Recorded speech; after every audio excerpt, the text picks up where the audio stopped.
Of course, there's never a good day to lose power, but for all the reasons Dan just mentioned, today is an especially bad day to lose power if we're trying to get everybody to stay at home. So that means Eversource is preparing for a busy day. Hopefully it's not going to be a busy day, but right now I'm welcoming Mitch Gross, spokesperson for Eversource, on the phone. Mitch, thank you so much for taking the time to join us this morning. And before we talk about what people can do in case they lose power, I'm curious what Eversource is doing now that, of course, these are very essential employees, but you still have to try to keep them safe. Has Eversource had to change sort of its operations, its protocols for how teams are getting out there in the field just to try to maximize safety?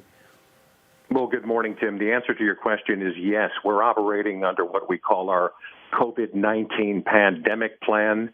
That includes social distancing for the guys and ladies in the field. Absolutely everyone wearing face coverings now, enhanced sanitation measures that they have to go through, wiping down the trucks multiple times a day. So yes, all of those extra steps are in place, but for us and the folks in the field, until the rain today, it has been, normal work days, a lot of upgrade work going on both the electric side and the natural gas side to make sure our customers have that power and that natural gas when they need it.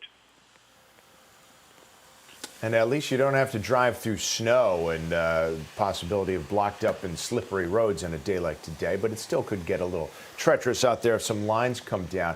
Just curious, I'm wondering if there's probably an increased load for electricity with more people staying at home, and does that sort of change the equation for you guys at all, or is it still just a matter of fixing the outages as they come, just as if it was a normal load?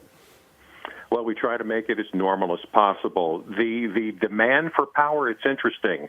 We've seen it go up slightly on the residential side. We've seen it go down slightly on the commercial, industrial side, the business side. So it's kind of a wash, so to speak, at this point. But no matter what the demand is, our job is to make sure we meet that demand every day, no matter what the situation is.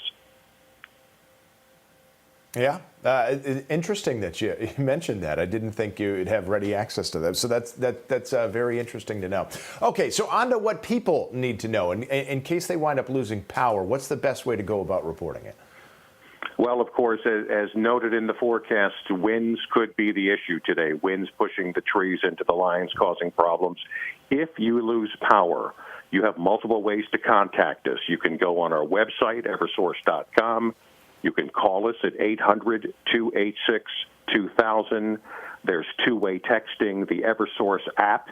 You can load that onto your phone, it's a great little tool. And of course, whenever you see a downed line, and hopefully we won't see too many of them today, always assume those lines are live, they're energized. Don't go near them, try to move them, don't drive over them. Call 911, let your utility company take care of them.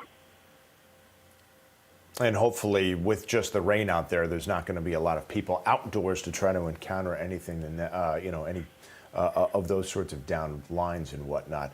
I guess last question I have for you: did you sort of increase the number of people who are going to be working today in anticipation of more outages, or is it still pretty much a standard workforce today?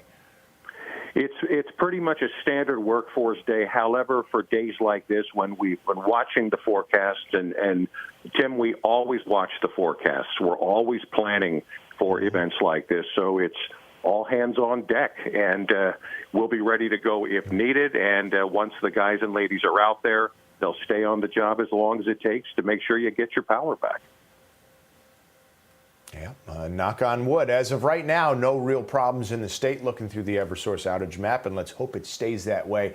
Mitch Gross, here's hoping you do not have a busy day, but thank you for taking the time to join us. Thank you, Tim. Thanks for having me.